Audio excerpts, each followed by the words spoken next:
प्लेटो के न्याय सिद्धांत को आदर्श राज्य का मूल आधार माना गया। जो न्याय का सिद्धांत है उसके लिए प्लेटो ने जो ग्रीक शब्द का प्रयोग किया वह है डिकायसून। डिकायसून मीन्स इंटीग्रिटी, हार्मनी, बैलेंस, संतुलन, राइटियसनेस, सही बात, उचित बात। न्याय व्यक्ति एवं समाज की व्यवस्था का मूल आधार है।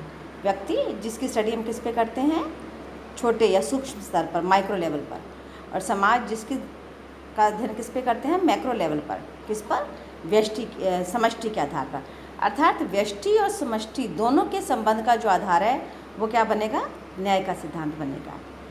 न्याय के सिद्धांत के पूर्व प्रचलित उस समय के जो 3 सिद्धांत थे वो 3 सिद्धांत थे। प्लेटो ने अपनी रिपब्लिक में इन तीनों को एक प्रतिनिधि पात्रों के माध्यम से अभिव्यक्त किया है, जिसमें प्रथम विचार था जिसका प्रतिनिधित्व कौन करते हैं? सिफोलस एवं उनके पुत्र पॉलीमार्कस। इनका ये मानना था कि न्याय का अर्थ मतलब है सत्य बोलना एवं ऋण चुका देना। यदि कोई व्यक्ति सत्य बोलता है प्रत्येक परिस्थिति में और लिया हुआ ऋण चुका देने का सामर्थ्य रखकर उसे चुका देता है तो वो न्याय है। लेकिन प्लेटो ने इस सिद्धांत का भी खंडन किया। दूसरा विचार जिसका प्रतिनिधित्व किया थ्रेसिमिकस ने, जिनके अनुसार शक्ति ही न्याय है। अर्थात जो सबल निर्णय लेगा, जो सबल के हित में होगा, जो सबल के द्वारा निश्चित किया जाएगा वही न्याय माना जाएगा। इसमें शक्ति को ही प्रमुख माना गया, जिसका प्रतिनिधित्व किया थ्रेसिमिकस ने। लेकिन प्लेटो ने न्याय के इस अर्थ को भी नकार दिया। तीसरा विचार है निर्बल की आवश्यकता के रूप में। न्याय का है जो जिसको आवश्यकता है, यदि उसके पक्ष में निर्णय लिया जाता है, उसके लिए निर्णय लिया जाता है, उसके हित में कार्य किया जाता है तो न्याय को परिभाषित किया जा सकता है। इसका प्रतिनिधित्व किसने किया? ग्लाउकोन ने। तो पॉलीमार्कस और सिफोलस का मत, थ्रेसिमिकस का मत और ग्लाउकोन, इन तीनों मतों का खंडन करते हुए प्लेटो ने न्याय से संबंधित अपने मत का प्रतिपादन किया। प्लेटो के अनुसार कि इन तीनों के बाद में 2 रूपों में हम न्याय को परिभाषित कर सकते हैं।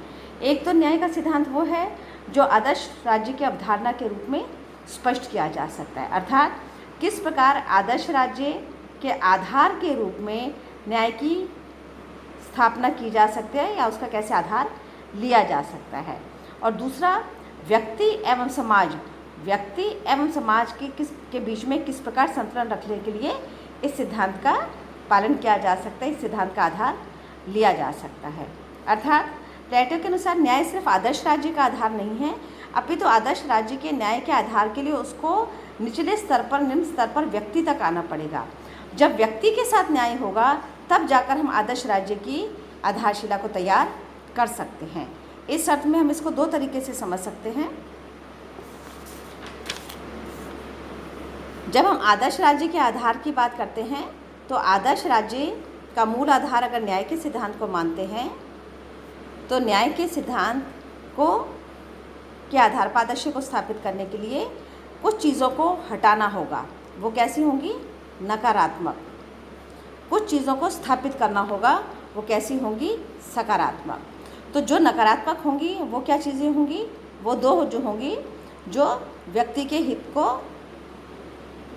व्यक्तिगत हित से सार्वजनिक हित की तरफ लेकर जाती हैं। इसमें से हमें किसको हटाना है? व्यक्तिगत संपत्ति को। और किसको हटाना है? व्यक्तिगत परिवार को। ये क्या है? नकारात्मक उपाय है किसका? न्याय के सिद्धांत को मानने का। अर्थात हम यहाँ पर किसका नकार करते हैं? निजता को नकार रहे हैं। दूसरी तरफ सकारात्मक है तो सकारात्मक में हमें क्या करना है? शिक्षा के सिद्धांत के द्वारा न्याय की स्थापना करनी है। अब इस शिक्षा के सिद्धांत को समझने के लिए इसके 2 पक्ष स्पष्ट किए जा सकते हैं। पहला वो जिसे हम बोलते हैं शिक्षा का दर्शन, और दूसरा वो जिसे हम बोलते हैं शिक्षा की योजना। ये है आदर्श राज्य और न्याय के बीच का पारस्परिक संबंध।